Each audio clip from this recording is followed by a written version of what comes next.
All right, let me just say this.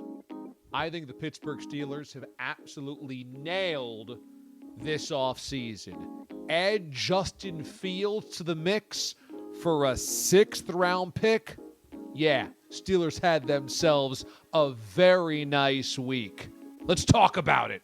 Hey, before we go any further, remember to subscribe to the channel. That way, you're amongst the first to know when we've got new videos up. These are DA Deep Dives. And when we go live, like Sunday nights, when Watch DA Live goes live right here on YouTube. So make sure you subscribe to this channel. All right, let's just look at how the Steelers have upgraded themselves this offseason. Number one, to get Justin Fields for just a 6th-round draft pick. What was the big conversation piece coming into this offseason? It would take a 2nd-rounder to get him from Chicago. Now, to be fair, that market clearly never materialized.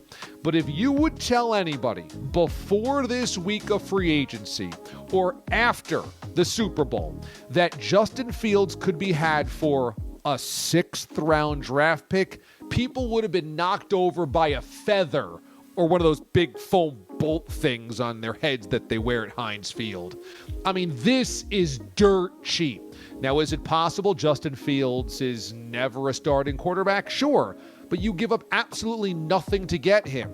It turns into a 4th-round pick if Justin Fields plays in 51% of the snaps this year for the Steelers, which means that he'd have to play more than Russell Wilson, which means he'd have to be your starting quarterback more than likely for a bulk of the season, if not more than half the season. If that's the case, you may have found your franchise guy anyway.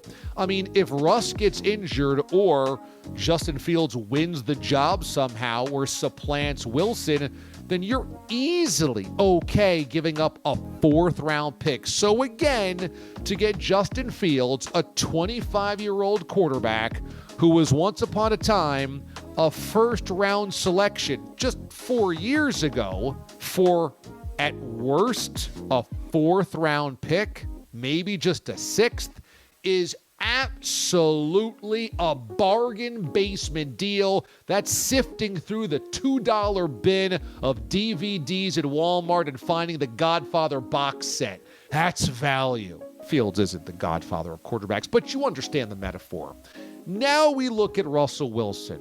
It's a no-brainer as well. Look, Russ has rubbed a lot of people the wrong way, and that's part of this baggage that he comes with, no doubt about it.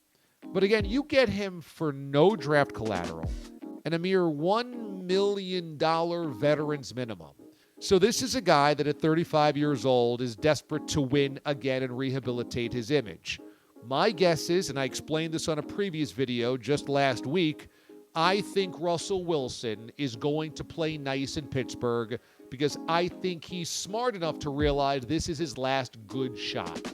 If he wants to enhance that legacy, he's going to have to win somewhere at the end of his career, and he may never get another winning shot with anybody if this thing goes kablooey in Pittsburgh. You've got a great defense. You've got a stout running game. You've got an experienced head coach. You've got a very good wide receiver. This is a place that Russ, if he plays his cards right, can win. So I don't think you're getting the worst of Russell Wilson. If he's got anything left in the tank, you're getting the best of Russell Wilson, and you got him for the veterans minimum. So the Steelers upgrade from the Kenny Pickett, Mitch Trubisky, Mason Rudolph poo-poo platter to Russ and Fields. Yeah, that's a big upgrade. Also, you get rid of Kenny Pickett. I mean, the moment you bring in Russ and Pickett is angry about this, I mean, look at how awful you were last year, Kenny. You think you are owed the starting job, that you're too good for competing? You were puke last season. So get rid of that attitude and bring in Russ and Fields for a combined 6th-rounder and $1 million. Yeah, I think that's worth it. I know that there's questions about Russ, and I know there's questions about Fields, and neither one of them had a huge market out there. That being said, the Steelers upgraded and gave themselves options. One is a veteran who has had great days in the past. The other is a younger quarterback that could have great days in front of him. and you gave up nothing to get him. Big win. Add on top of that the signing of Patrick Queen. This guy certainly turned around his career. Last season, he made not only the Pro Bowl, but also second-team All-Pro. He was all over the place for a great Ravens defense. He fits in perfectly to Pittsburgh, just like in Baltimore, where he wasn't the leader of the defense, but just a very important and dynamic part. Same thing in Pittsburgh. T.J. Watt, Minkah Fitzpatrick, those guys are your leaders on D. Queen can just slide in and be a really good player. The fact that they signed Queen was, I thought, one of the best signings of this free agency in the NFL. So you add a really good linebacker to an already really good defense. And then the play caller. Look, let's face it, the offense has been a real issue from a play calling standpoint for a couple of years in Pittsburgh. This is a place where it's been hard to find any chunk plays.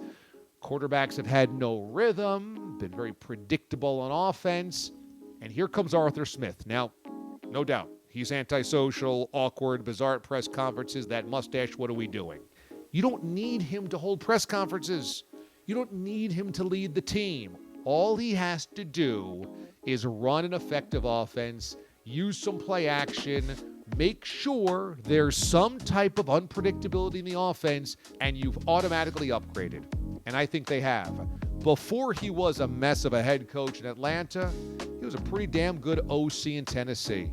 He was the offensive coordinator when the Titans went all the way to the AFC Championship game with Ryan Tannehill. So yeah, I think Smith is a big upgrade. When you look at Smith, you look at Queen, an already excellent defense, a very good run game, and now two better options at quarterback, neither of which you gave up much for. Under Mike Tomlin, this is something I've been waiting for a while. That Mike Tomlin doesn't have any excuses when it comes to a poor OC or a miserable quarterback. If the Steelers can't win this year, then yeah, you can put Mike Tomlin in the hot seat. But let's at least see what he can do with a reasonable quarterback and a solid OC. I think he's got them both after this offseason. Well done by the Steelers. Well done. I like this offseason big time in Western PA. Big time in Western PA. Hey, thanks for watching, everybody. Appreciate it. Remember to subscribe to the channel by clicking on this button right here and leave us comments about what you think about this Steelers offseason. I know some of you are doubting Russ and Fields. Let's hear about it down there in the comments. Appreciate you watching, everybody. I'm DA, Damon Amendolara. Stay tuned for live. Watch DA live streams every Sunday night at 7 o'clock Eastern Time. This is DA, Damon Amendolara. We'll see you next time.